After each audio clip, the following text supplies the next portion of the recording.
Hello everyone, welcome to my channel. আমি অদ্রিজা। কেমন আছে তোমরা সবাই? সো আজকে আমি আরেকটা সুন্দর ব্লগ নিয়ে তোমাদের সাথে চলে এসেছি। অ্যান্ড আমার এই ভিডিওটা তোমরা লাস্ট অবধি দেখো। অ্যাজ ইউজুয়াল আমি বলে থাকি, ভালো লাগলে অবশ্যই লাইক করো, সাবস্ক্রাইব করো আমার চ্যানেলটা, আর আমাকে এইভাবে ভালোবেসো। ঝাড়গ্রামে সবাই শীতকালেই যায়, কারণ শীতকালে ঝাড়গ্রামে ঘুরে মজাও আছে আর দেখার মতো অনেক জায়গাও আছে। কিন্তু গরমকালে তোমরা যদি যাও সেটা একদমই ঠিক ডিসিশন হবে না, কারণ এখানে খুব গরম। আর আমিও দুদিন আগে আমার পিসির বাড়ি গিয়েছিলাম একটু ছুটি কাটানোর জন্য। তো আর ওখানে গেছি যখন সাইট সিনে তো বেরোবই, তাই সেইখান থেকেই আমরা চলে গিয়েছিলাম এই নতুন জায়গাটায়। যদিও যারা এখান ঝাড়গ্রাম বাসিন্দা বা অনেকে হয়তো নামটা শুনেছো, বাট আমার জন্য এটা কিন্তু একটা অফবিট প্লেস। ঝাড়গ্রাম গেলে তোমরা কিন্তু ঝাড়গ্রাম থেকে টোটো করে বা বাসে করে এই জায়গাটাতে আসতে পারো। আমার খুব ভালো লেগেছে, আশা করি তোমাদেরও ভালো লাগবে। সো ভিডিওটা তোমরা দেখো।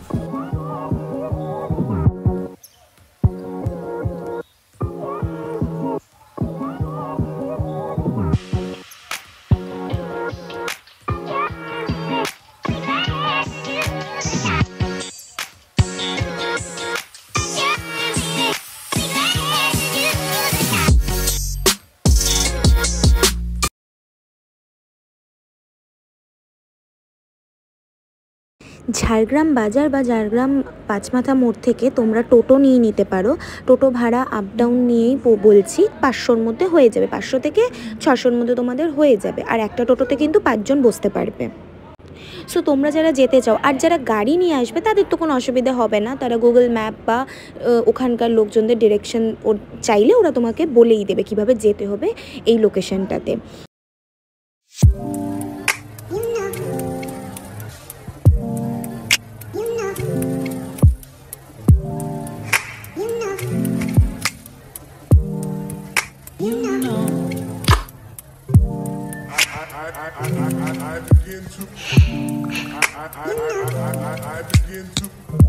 জায়গাটার নাম হলো পঞ্চবতী মাহাতো সরোবর।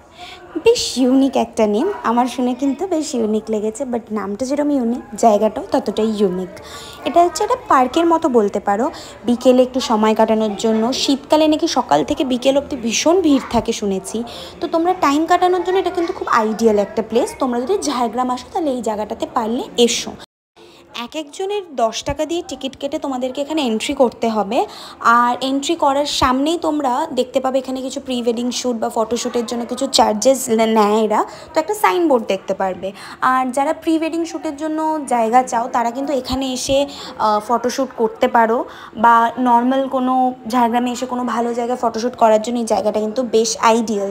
আর এখানে লোকজন স্পেশালি আরও যায়, সেটা হচ্ছে এখানে প্যাডেল বোটিং। বড়দের 30 টাকা দিয়ে বোটিং করতে হবে এবং ছোটদের 20 টাকা দিয়ে। আর 15 মিনিট টাইম থাকে বোটিং করতে পারো। কিন্তু যেহেতু আমরা যখন গেছিলাম ফাঁকা ছিল, তাই বলেছিল তোমরা যতক্ষণ চাও অ্যাটলিস্ট 20 থেকে 25 মিনিট করতে পারো। তো আমরা খুব খুশি হয়েছিলাম, আর আমরা সবাই লাইফ জ্যাকেট পরে নিয়ে আমরা বোটিং করতে নেমে পড়েছিলাম। এখানে কয়েকটা বোট ছিল। তো আর এখানে কিন্তু একসাথে অনেকে বোটিং করতে পারবে না, হয়তো অ্যাট এ টাইম 2টো বোট বা একটা বোটই যায়। তোমরা এখানে কিন্তু রিল্যাক্স করার জন্য এখানে বসে তোমরা পাও ভেজাতে পারবে। আর তোমাদের যদি খিদে পায় বা তোমরা খেতে চাও, ওখানে কিন্তু খাবার আছে, খাবারের দোকান আছে। একটাই দোকান দেখলাম, ক্যাফে মতো একটা ছোট আছে, সেখান থেকে তোমরা খাবার অর্ডার করতে পারো। আর এখানে ওয়াশরুমও আছে। অনেকগুলো ফটো তোলার জন্য জায়গা আছে, যেখানে বসে তোমরা ফটো তুলতে পারবে। মানে বেসিক্যালি বলতে পারো জায়গাটা ফটোশ্যুট বা কোনো ভিডিওর জন্য, বা এখানে যদি তোমরা একটু টাইম কাটাতে চাও বিকেলটা, তার জন্য তোমরা আসতে পারো।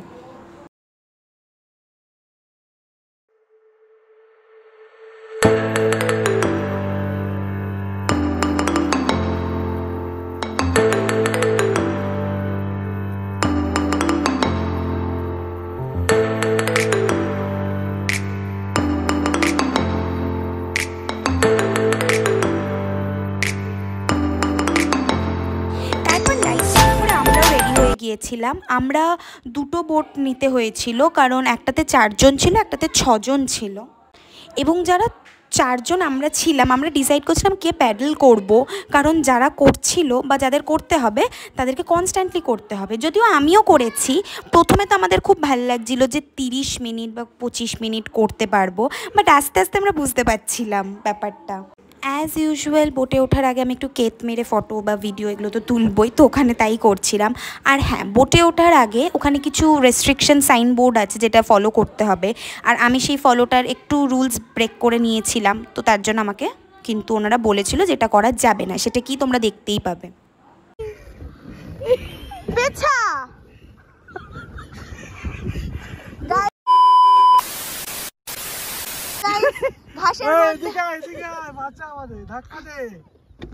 আরে আমরা আটকে গেছি, আমি পেছনে করছি স্যার, বাবুটা আছে কত। আমরা এত ভুলভাল প্যাডেল করেছি যে আমরা ঘাসের দিকে চলে গিয়েছিলাম, অ্যান্ড আমরা ওটার জন্য প্রচণ্ড হাসাহাসি করছিলাম। আমরা ফার্স্টে ভেবেছিলাম বেরোতেই পারবো না। আর এইখানে বুঝতেই পারছো, আমাকে ওনারা বলছে যে লাইফ জ্যাকেটটা কিন্তু আপনাদের পরতে হবে, কেউ খুলে রাখবেন না। সো মানে যারা সাঁতার জানো তারাও লাইফ জ্যাকেটটা পরে রেখো। আর আমরা তো ওই বোটের 4 জনের মধ্যে কেউই সাঁতার জানতাম না, তো ব্যাপারটা আরও ফানি ছিল। আমার বেশ ভালো লেগেছে জায়গাটা, আমি সবাইকে সাজেস্ট করব তোমরাও যেও। এই যে বুঝতেই পারছো কীরকমভাবে প্যাডেল করতে হবে, আর ওই যে রডটা ছিল ওটা দিয়ে ডিরেকশন দিয়ে কোন দিকে যাবে সেদিকে ডিরেকশন দিতে হবে।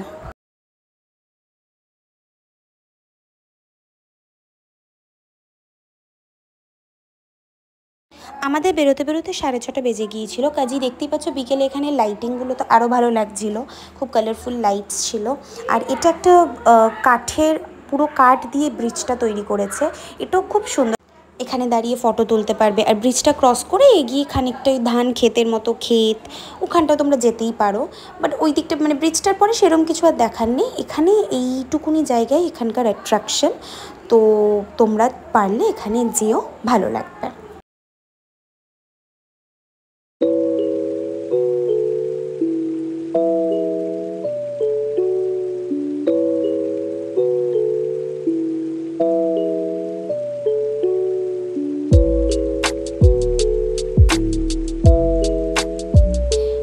এই ছিল আজকের ব্লগ। আই হোপ তোমাদের ব্লগটা ভালো লাগবে। যারা মনে করছো যে উইকডেজে কোথাও ঘুরতে যাওয়ার নেই এবং উইকেন্ডে 1-2 দিনের জন্য কোথাও ঘুরতে যেতে চাও, হ্যাঁ অবশ্যই গরমকালে ঝাড়গ্রাম যেও না, গেলে শীতকাল বা বর্ষাকালটাতেও যেতে পারো। সো যখনই যাবে এই জায়গাটা তোমাদের বাকেট লিস্টে রাখতে পারো, ভালো লাগবে। থ্যাংক ইউ গাইজ, আবার দেখা হবে খুব শীঘ্রই। সবাই ভালো থেকো আর এইভাবেই আমাকে সাপোর্ট করো। টাটা।